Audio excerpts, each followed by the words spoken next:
Hi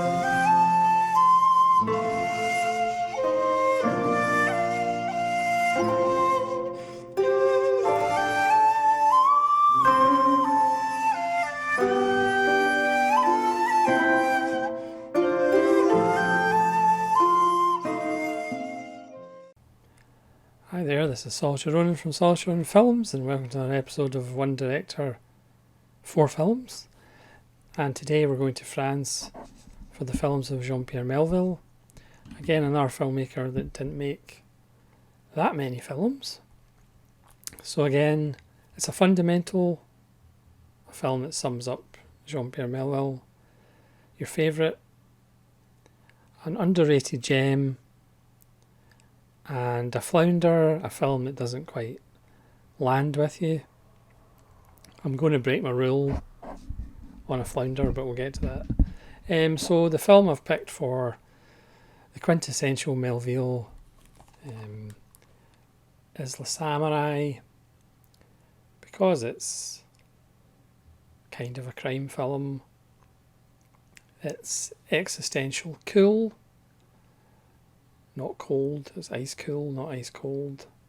A seminal classic man and his room film. Alain Delon is iconic. I mean, he's iconic in most films he's in, but he's iconic in Le Samurai.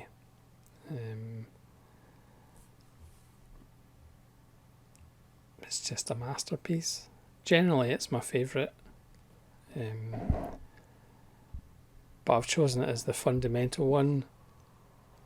Obviously, with Melville, your favourite can kind of change every now and again, but I've went for not the whole box set, even though I could have easily did the whole box set, because again, if I ever do a proper grown-up director rankings, Melville would probably be pretty high.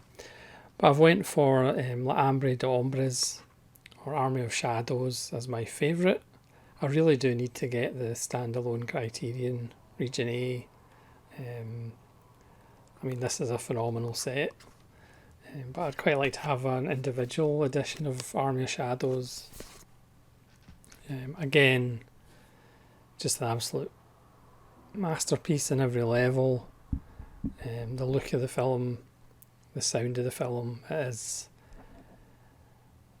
bleak and beautifully bleak, because I do love a bit of beautiful bleakness, and Army of Shadows is just phenomenal, about the resistance, and there is no black and white, even though the resistance is painted by other filmmakers, kind of black and white, but there obviously was lots of grey areas. But Army of Shadows is next level, as the kids might say. So, an underrated gem. Again, there might not be that many in Melville's catalogue, but I'm going to go with his debut, Le Silence de la Mer. This is based on a French resistance author, and some of the film was filmed in his house. Obviously Melville was in the resistance himself. This is pretty much a three-hander. It's almost a companion piece with Leon Moran Pretre. This is a Nazi officer who's billeted in this small country village house with a father and daughter, and the father pretty much just refuses to speak to the officer, and the officer just talks and talks and talks. It perhaps stands out as being a little bit out with the rest of the catalogue, but it is a wonderful little film. It's under an hour and a half, but it says quite a lot about the relationship between the French and the Nazis. And again, it's got countryside, which doesn't appear in too many Melville films. maybe the fringes of the countryside, but this one is in a little country village. It's quite a beautiful, odd little film, but I think it is underrated, if any of these films are kind of underrated. And I'm going to break, for the Flounder, I'm going to break my Scorsese rule of only talking about films that are in your collection.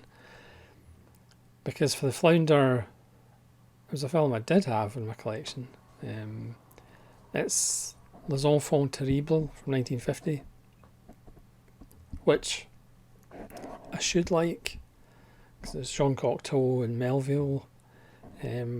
Maybe I was in the wrong mood at watching it, but the two main characters in the film are truly terrible, so much so I just dislike them intensely.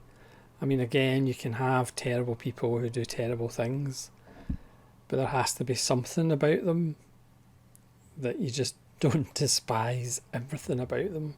And unfortunately, the two main characters in Les Enfants Terribles, I just cannot stand. So for that, the fact that I pretty much love all of the other films that I've seen of his, kind of by default, again, the fault's probably all mine and I need to rewatch it. But I had such a negative reaction to the film the first time I saw it.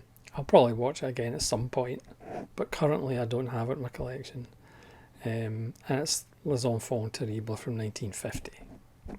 So that's Jean-Pierre Melville, a truly great filmmaker, who again, if I ever get around to doing an actual ranking of directors, I think he would be pretty high as well. So thanks so much for watching. Again, this series is all about you, so I want to read your favourite Melville, your fundamental Melville, an underrated gem, and a Melville film that you don't really like, or you just like a little bit less than all the other ones.